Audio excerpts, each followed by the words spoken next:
Question number 7 में ये समीकरण दिया है, इसमें दो अवयव हैं, दोनों अवयव बराबर में दिए हुए हैं, इनसे हमें ए बी सी टी के मान ज्ञात करने हैं। तो दोस्तों इसको भी हल करने के लिए हम इनके संगत अवयवों की तुलना कर देंगे। तो यहाँ लिख देंगे दोनों अवयवों के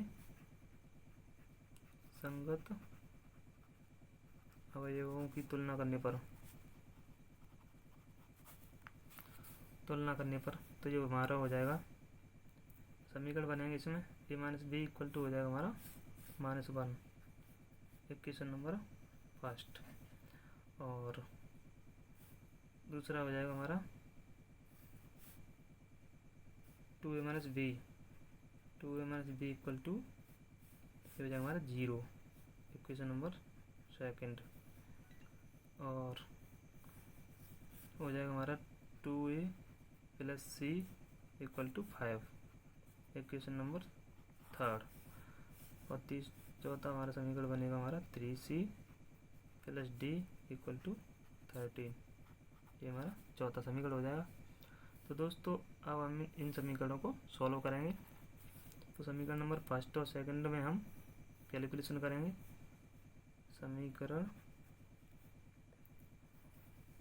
फर्स्ट से सेकंड घटाने पर हम मान ज्ञात कर सकते हैं, फर्स्ट से सेकंड घटाने पर।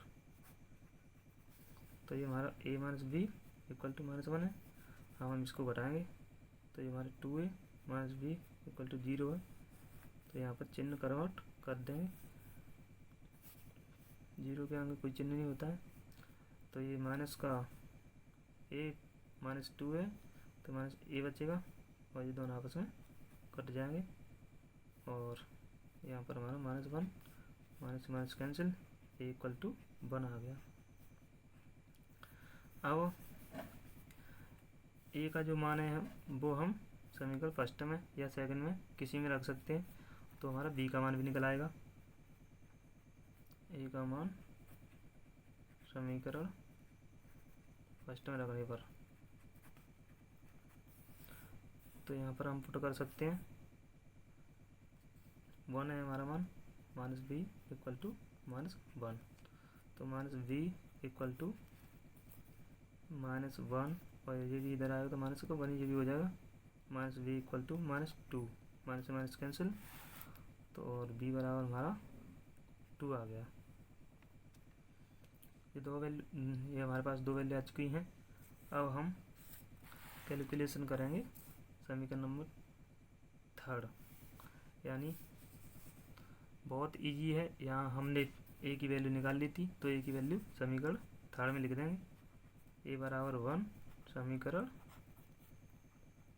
थर्ड में रखने पर।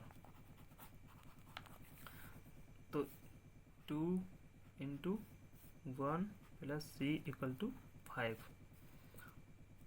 2 हो जाएगा, ये 2 उधर भेज देंगे तो c equal to 5 minus 2 equal to 3, c की वैल्यू हमारी 3 आ गई।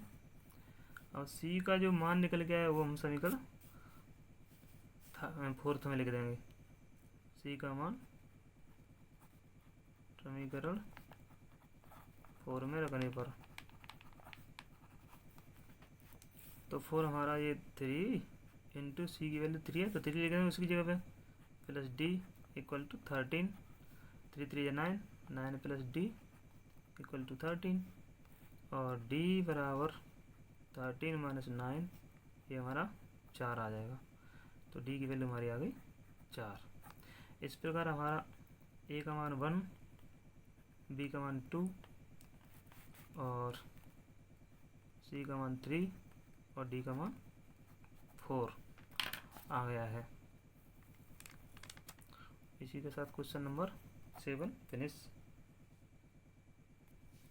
क्वेश्चन नंबर 8 है, a बराबर aij एक अवयव है जिसमें कोटि है m इंटू n, कह रहा है एक बराबर अवयव है। यदि ये ऑप्टिकल क्वेश्चन है तो a बराबर जब m छोटा है n से, b नंबर m बड़ा है n से, और c नंबर n बराबर है n के, और d नंबर इनमें से कोई नहीं।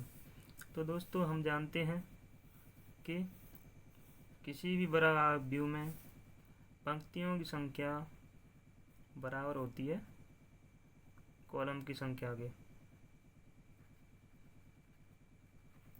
यानी रो और कॉलम दोनों बराबर होंगे तभी हमारा ये वर्ग होता है। तो इसका ऑप्शन हमारा m बराबर n, सी ऑप्शन हमारा बिल्कुल राइट है। किसी भी वर्ग में पंक्तियाँ और स्तंभ दोनों बराबर होते हैं तभी वह वर्ग होता है।